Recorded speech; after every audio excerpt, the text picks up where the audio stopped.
Am I the a-hole for refusing to let my estranged mom move in after she became homeless?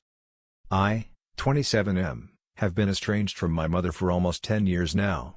She wasn't abusive in the way that leaves bruises, but she was manipulative, selfish, and always put herself first.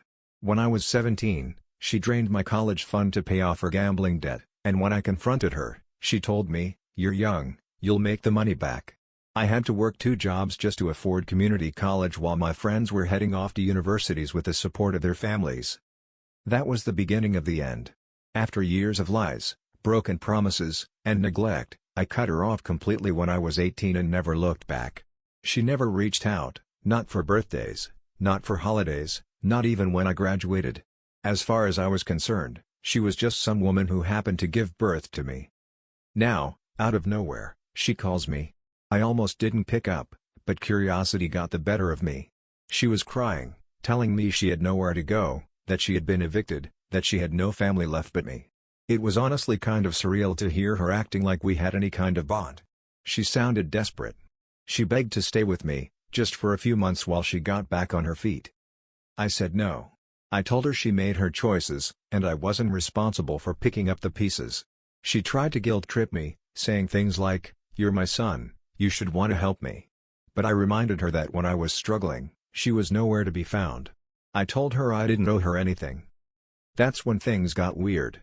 She went silent for a second, then suddenly switched tones. Instead of pleading, she got angry.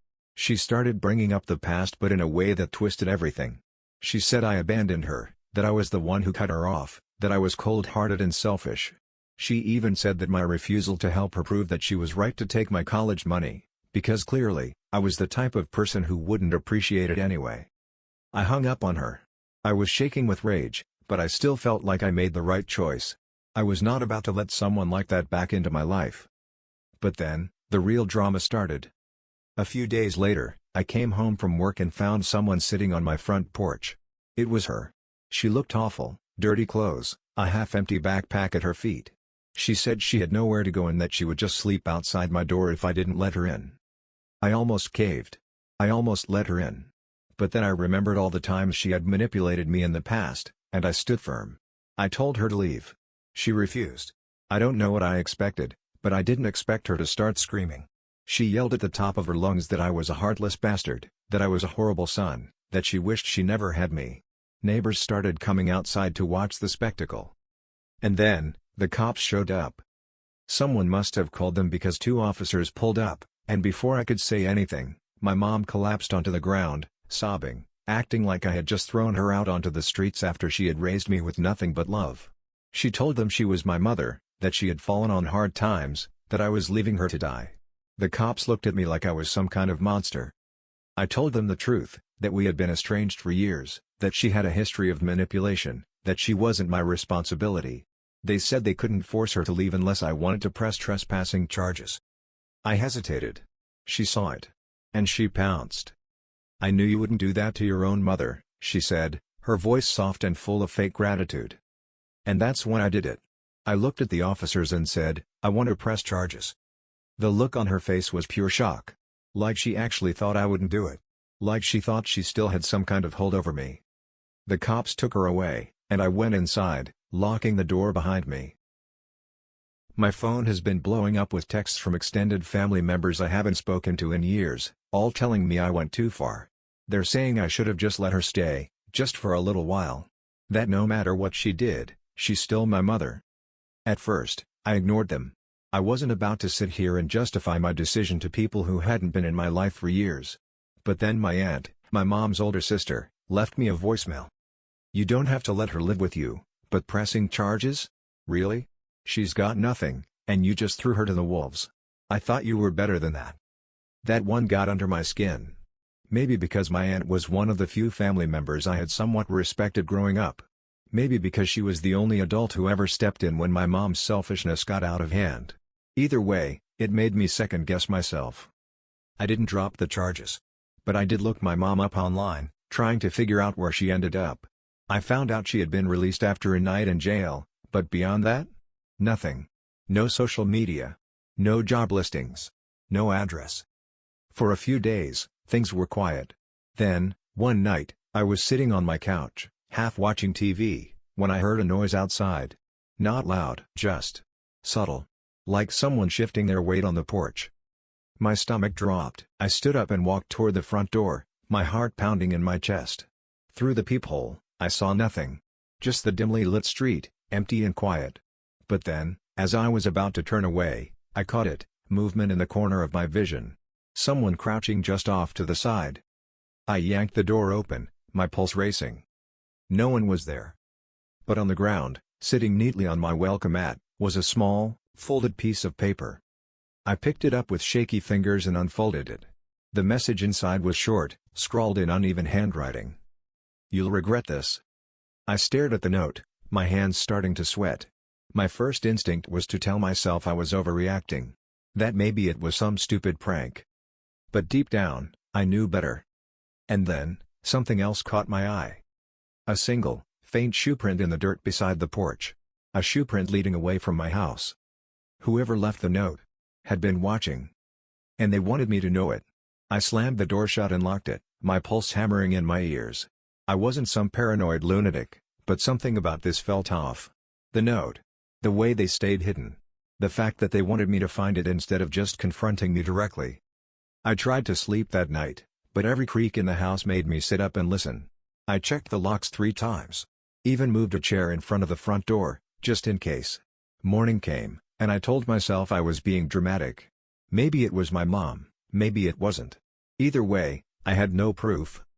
Then, around noon, my aunt called me again. This time, I answered. "What do you want?" I asked, too exhausted to pretend to be polite. "She was attacked last night," my aunt said, her voice tight. "Someone tried to mug her. She called me from the hospital." I frowned. "Okay? Okay?" she repeated, incredulous. "You don't even care?" I ran a hand down my face. "Look, I'm sorry that happened to her, but what do you expect me to do? She's not my responsibility." There was silence on the other end. Then, she sighed. "She says it was you." I froze. "What?" "She told the police that you threatened her and that she thinks you might have sent someone after her." I actually laughed. It was bitter, sharp, because the absurdity of it was almost too much. "Are you serious?" "She's pressing charges." Now, my blood ran cold. "What?" "She told the cops that you've always hated her, and now that she's homeless, you wanted her gone for good." I couldn't believe what I was hearing. "That's insane. I wasn't anywhere near her. I have security cameras, I can prove." "She also said you left a threatening note on her belongings at the shelter." My stomach turned. That note on my porch. Someone was setting me up, my mind was racing. This had to be a setup. There was no way this was just a coincidence. Someone, maybe even my mom herself, had left the note on my porch, knowing I'd find it. And now, she was telling the cops I had threatened her?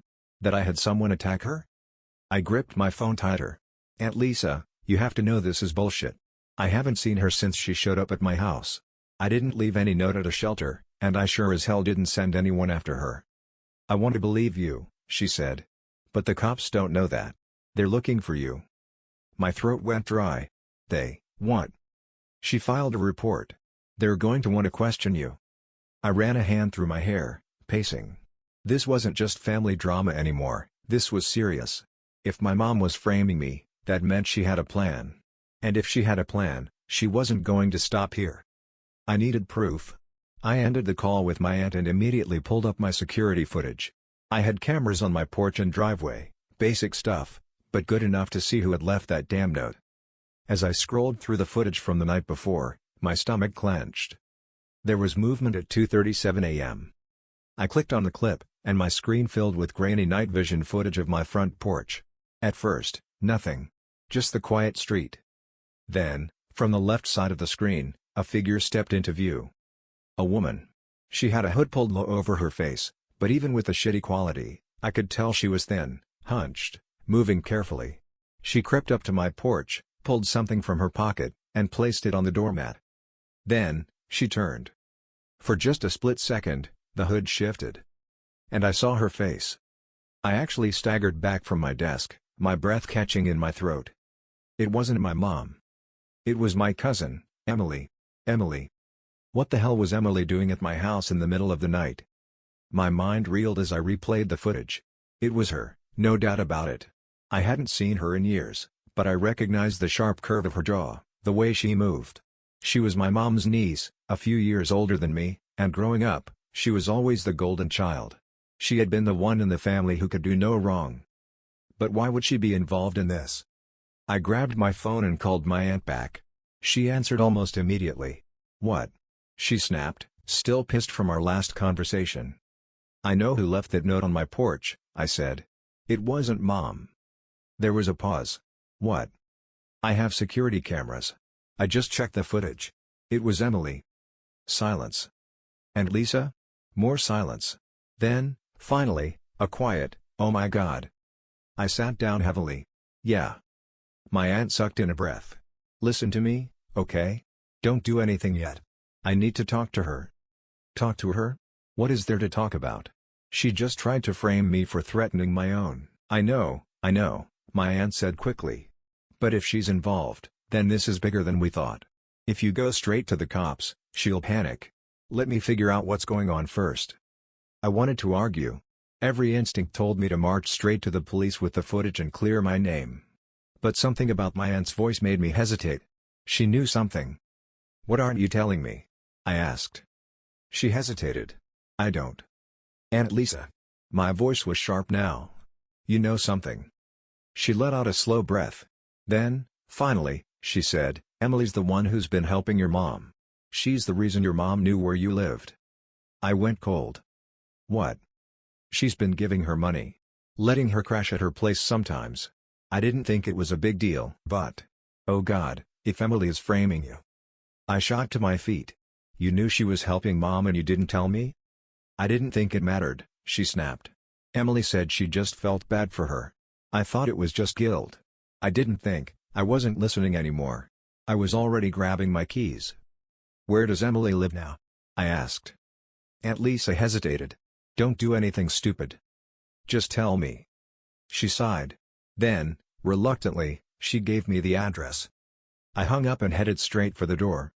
I didn't know what I was going to do when I got there. But I knew one thing, Emily had just made this personal. I barely remember the drive to Emily's place. My hands were gripping the steering wheel so hard my knuckles turned white. My mind was a storm of questions, but one kept repeating louder than the rest. Why the hell was she doing this? Emily was never close to me.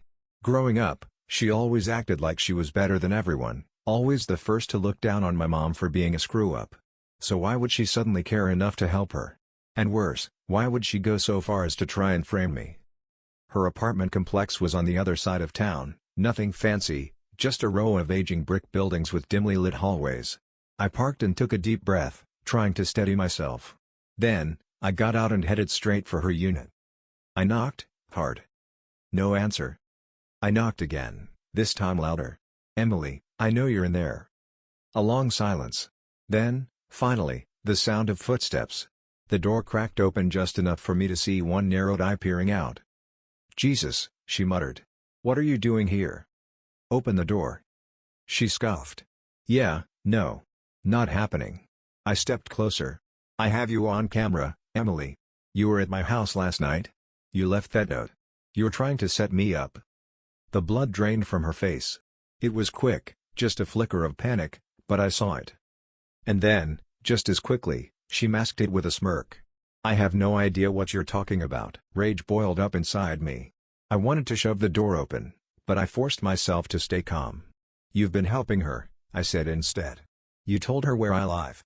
You've been feeding her lies about me. And now, she's telling the cops I had her attacked." Emily crossed her arms. "Well. Did you?" I almost lost it right there. "Are you serious?" I snapped. "You know I didn't." She didn't respond. Instead, she just leaned against the doorframe, watching me. Assessing. Like she was deciding whether I was worth telling the truth to. And then she sighed, glancing over her shoulder. "You should go," she said quietly. That's when I noticed it. The second shadow inside her apartment. Someone was standing just out of sight, just behind the door.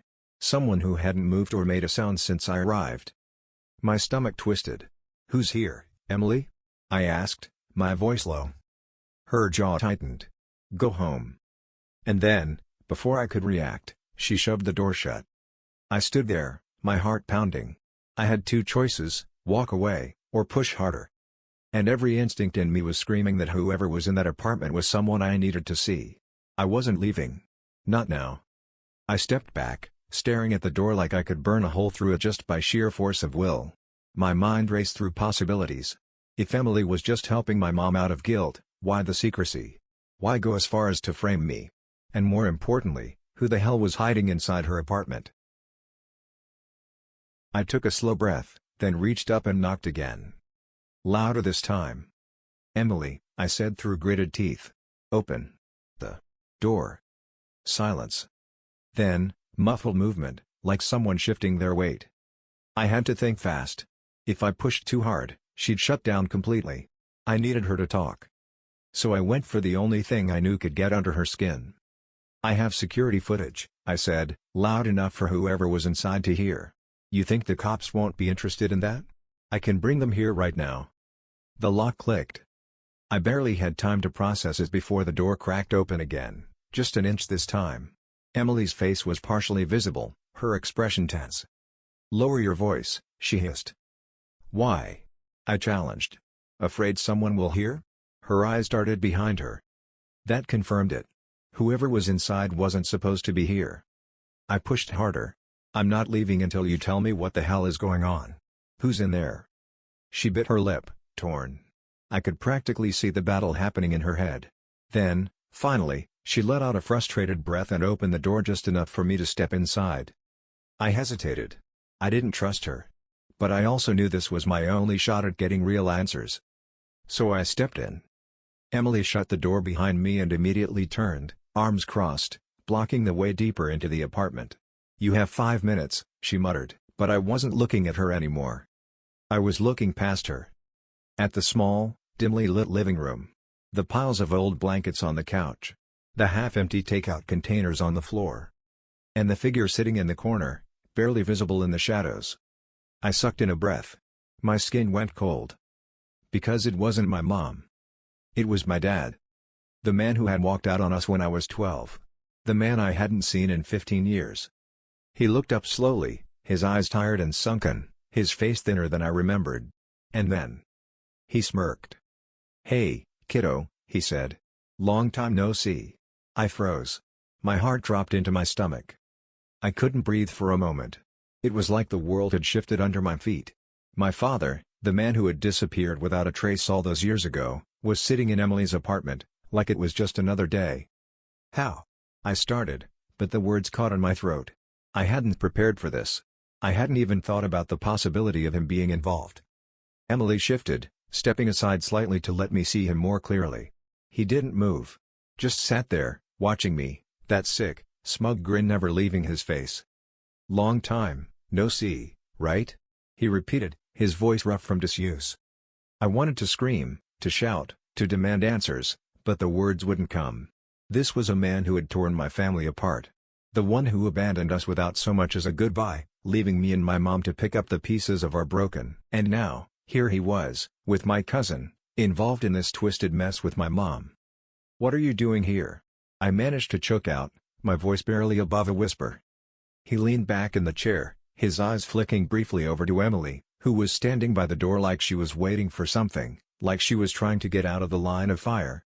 "Your mom's in a tough spot," he said, his voice casual, like we were talking about something as mundane as the weather. "She needed some help. And I've been around." "Around?" I repeated, my voice rising in disbelief. "You've been around? You disappeared for 15 years and now you're helping her?" Emily shifted uncomfortably, clearly regretting letting me in. But I wasn't going anywhere until I understood what the hell was going on. "So, what? You're just back now because she needed a place to crash?" I demanded. "And you're dragging me into this mess?" My dad finally pushed himself up from the chair, his movements slow, deliberate. He was so much older than I remembered, his hair graying and thin, his face worn. But that same arrogance, the same disregard for everyone else, was still there. "You've got a lot of questions, kid," he said, his tone turning colder. "Maybe you should focus on why you're getting dragged into this, instead of blaming everyone else for it." I stared at him, trying to make sense of his words. I'm getting dragged into this? What the hell does that even mean? He took a step closer, his eyes narrowing. You're not so innocent, are you? You've got a history with your mom. One that goes back long before I disappeared. I blinked, caught off guard. What does that have to do with anything?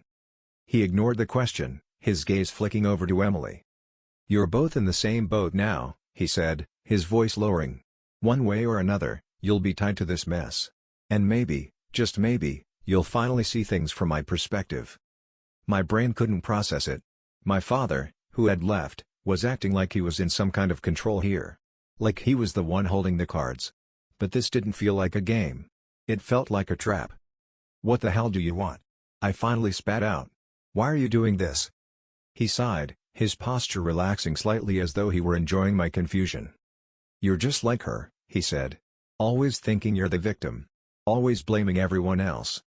My blood started to boil. I'm the victim? You left. You abandoned us.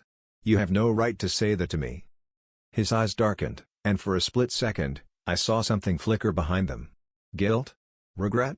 No, I shook it off. This was my father, the same man who had walked away without looking back. But then, just as quickly, the mask snapped back into place. I don't need your forgiveness. But you need to realize something. The sooner you understand that this family's a mess, the better. Before I could respond, Emily spoke up, her voice barely a whisper. I didn't want any of this. I didn't want him back. I turned to her, my head spinning. Then why the hell didn't you tell me? Why help him? Emily shook her head, her face pained. I didn't know what else to do. He came to me for help. He needed a place to stay. And your mom was already involved, and I cut her off. My mom? You really think this is just about her? Emily's eyes welled up with tears, but she didn't say anything. She just stood there, staring at the floor. My father had turned away, heading toward the back of the apartment. You can't fix this, he muttered. It's broken, and it's been broken for a long time. I stood frozen, torn between confronting him or running out of that apartment as fast as I could. The weight of everything, my mom's manipulation, my dad's sudden return, Emily's betrayal, crashed down on me like a wave. I wasn't sure how much longer I could stand in that apartment before I lost control. I couldn't breathe. I couldn't think straight. My father, was just walking away, like this was some casual conversation. Like he hadn't just dropped a bombshell on me that was still sinking in. Emily was standing there, crying, her hands wringing together like she was waiting for me to forgive her. And my mind was racing, trying to catch up with everything that was happening. I took a step back, my heart pounding. You think this is over? I said to Emily, my voice shaking with barely contained anger. You think that this is something I can just walk away from? She wiped her eyes and looked at me, face pale. No. I don't expect you to forgive me, she whispered. I just didn't know who else to turn to. He showed up at my door like he was the victim. He said things about your mom, about the way she's been treating him, and I just felt sorry for him. You felt sorry for him? I couldn't believe what I was hearing. You think you're the only one who's been hurt by this family? You think I haven't spent years watching my mom spiral because of him? You think I haven't had to deal with everything he left behind? Emily flinched at my words, but it didn't matter. This wasn't about her. It wasn't even about my mom. It was about the fact that my father was still here, suddenly back in our lives, making everything worse. And the worst part? It felt like he had the control now. I turned, half expecting him to be long gone, but he was still standing in the kitchen, looking out the window like he was contemplating something important. What now? I spat, unable to hold back. You're just gonna waltz back in here and act like nothing happened? Like you didn't destroy everything? He didn't look at me. Just kept staring out the window. You never did understand, did you? I took a step toward him, my fists clenched. Understand what? He turned slowly, meeting my eyes for the first time since I'd walked in. There was something different in his gaze, something that looked almost sad? No. It wasn't sadness. It was anger. You never understood why I left, he said, his voice low, almost like a growl. And now you're trying to play the hero, trying to be the one who fixes everything. But you can't. You never could. You've got no idea what it's like to walk away from all of this. I blinked, feeling my stomach churn. Walk away from what? From her, he spat, his finger jabbing toward Emily. From all the lies. From the manipulation. From the games she plays. I froze. My mind couldn't process it. What the hell are you talking about? Emily hasn't done anything. She's been playing the same game your mom played, he said coldly. Pretending to be innocent while pulling all the strings behind the scenes. She came to me, asking me to come back. She wanted to make sure you were on our side. Emily's breath caught in her throat, and she took a step back, her face going pale. That's not true, she whispered. Don't lie, Emily, he said, his tone cold. I know exactly what you're doing. And I'm not playing along. I turned to her, eyes wide. What the hell, Emily? Her lip quivered, and she shook her head, eyes pleading. I didn't want this. I didn't want any of this. But you don't understand. My mom's sick. She needs help. And Dad, he's the only one who can help us. He's the only one who's ever cared. My entire body went cold. The words hit me like a punch to the gut. What did you just say? But before she could answer, I heard the familiar sound of a car pulling up outside. I whipped around, eyes darting to the window. A dark sedan was parked in front of the building. And before I could process it, the door to the apartment burst open, and my mom, my actual mom, walked in. I couldn't breathe. My mom, stood there in the doorway, her face gaunt and pale, her eyes flicking quickly over all of us like she was trying to make sense of the scene unfolding before her. My mind struggled to catch up with the situation. Why was she here? Why now? Mom? My voice came out strangled. I barely recognized it. She didn't respond immediately. Instead, she took a step inside, her eyes scanning the room before landing on my father. There was a moment, just a moment, where something passed between them. An unspoken understanding, something almost genuine. But it didn't last. She quickly turned her focus to Emily, her face hardening. Is this really what you wanted, Emily? She asked, her voice low but cutting. Emily swallowed, clearly caught off guard by her sudden appearance. Mom. I told you, my mom interrupted, her voice sharpening. I told you not to bring him back into this. But here we are. I glanced back at my father, who hadn't moved, still leaning against the counter with that same smug look on his face. He barely acknowledged my mom's presence. Figures, she muttered, shaking her head. You always did think you could fix everything. Well, look where we are now. I felt like I was losing control of the entire situation. All of them, my mom, my dad, Emily, were somehow connected in ways I couldn't comprehend. I thought I had the answers. I thought I had it all figured out. But now, it was like the ground had fallen out from under me. Why are you here? I asked my mom, my voice tight. After everything, why come here now? She sighed heavily, rubbing her forehead. I've been trying to figure out how to get you to listen, but you never want to hear it. Listen to what? I said. What is there to hear? She glanced at my father again. For the first time in years, I saw a flicker of something that could almost be described as regret. The truth, she said softly. I froze. The truth about what? I demanded. The truth about you? About Dad? About everything? She didn't answer right away, and that silence ate at me.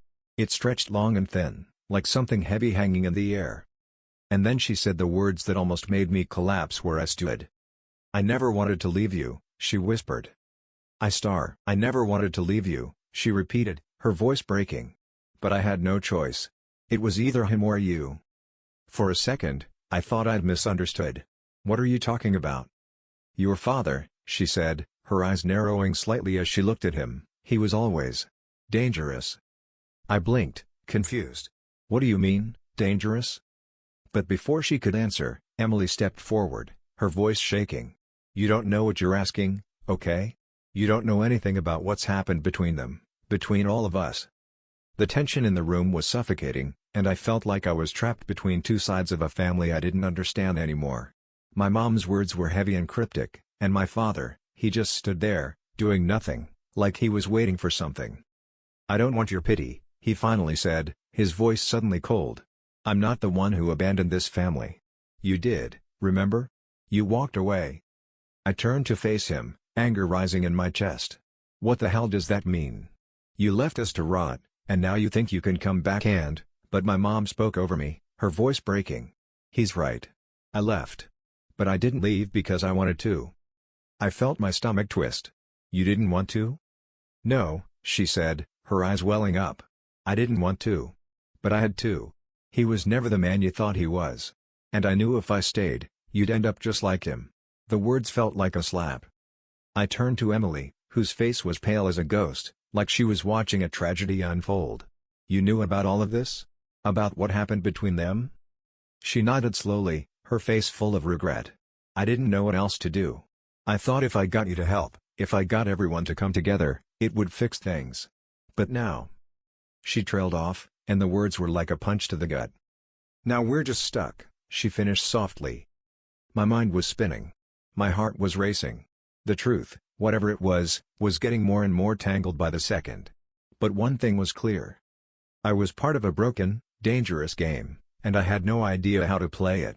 The air was thick with silence. Everyone in the room was waiting for me to say something, anything, but I couldn't find the words. The puzzle pieces had been scattered, and every time I tried to put them together, they slipped through my fingers. I glanced from my mom to my dad, then to Emily.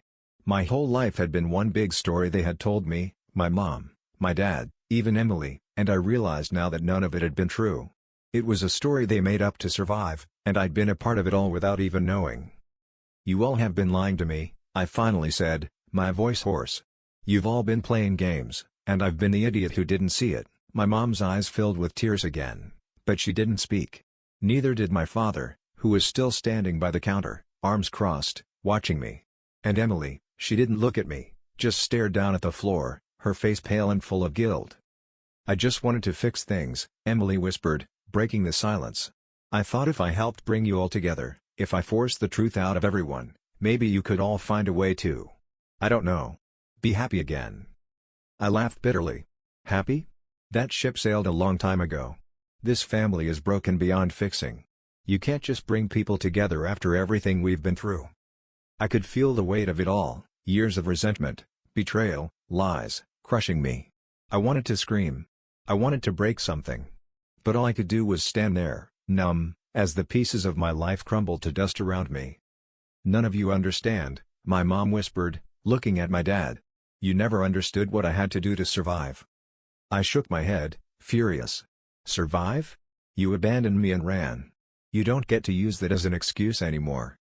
A long, heavy silence filled the room again. No one spoke. No one moved. The clock on the wall ticked louder than I could bear. I was tired. Tired of the lies, tired of the secrets, tired of pretending everything would get better just because we were family. Family didn't just hurt each other, it destroyed each other. And for the first time in my life, I knew I couldn't fix any of. I think I'm done, I said, my voice breaking at the edges. I can't do this anymore. I can't be a part of this. Mom reached out, as if to stop me. Please, don't. No, I interrupted, shaking my head. I've been a pawn in your game for too long. I don't want to play anymore. I turned to Emily, who looked up at me with those same pleading eyes. I'm sorry, she whispered. But I didn't feel sorry anymore. I felt empty, like the world had been stripped bare, and I was left to figure out what came next, without any of them. Without a word, I turned and walked to the door. I couldn't look back. I didn't know what I was walking toward, but I knew it was away from all of them. Away from the lies. Away from the hurt. Away from the broken family I never asked for. I opened the door, stepped outside, and closed it behind me. For the first time in a long time, I felt free. As I stepped out into the cold night, I couldn't help but feel a mix of relief and guilt. Part of me felt like I was finally taking control of my life, stepping away from the toxic mess that had been my family. But another part of me wondered if I had just abandoned them, left them in their mess to deal with it on their own. I know what I did. I walked away. But after everything they put me through, after all the lies and manipulation, can I really be blamed for just stepping out? They've caused so much pain, and maybe it's time I put myself first for once. But then, I can't help but wonder, am I the a-hole here? Should I have tried harder to fix things? Should I have stayed and listened to them more, even though they've hurt me so much? Or was I right to just walk away and finally put an end to it? I need to hear others' thoughts on this. Am I the a-hole? What would you have done in my shoes? If you want to hear more stories like this, make sure to like, subscribe and drop a comment with your thoughts.